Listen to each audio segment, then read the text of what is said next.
Тэгэхээр энэ хангаан бүсэд энэ малын бэлчээр хадлан сайжруулах ажлыг юу н одоо яаж хийж байна? Одоо бэлчээр тэжээлийн нөөц чанар хангамжийг сайжруулах гэсэн энэ одоо ажлын хүрээнд бид нар бол дараах 3 чиглэлээр одоо сайн туршлагуудыг нэвтрүүлэх ажлыг хэрэгжүүлж байгаа.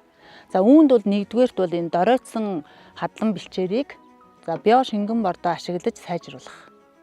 За хоёрдугаарт нь бол ногоон тэжээлийн одоо ургац чанарыг нэмэгдүүлэх. За бүр тухайлах юм бол ногоон тэжээлээс бол жилдээ 2 ургац авах гэсэн ийм одоо сайн туршлагыг одоо туршид нэвтрүүлж байна.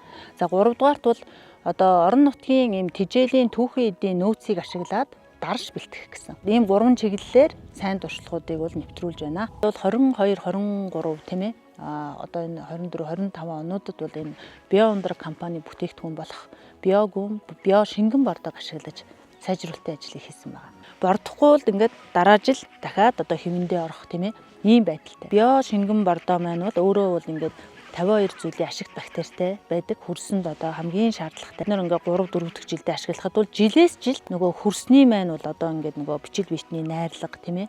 Одоо энэ микрофлора бол сайжирснаар ургамлын бүтэц бүрэлдэхүүн сайжрах тийм ээ. Ийм одоо сайн одоо хандлага, ийм байдал ингэж мэдэгдэж байгаа тийм ээ.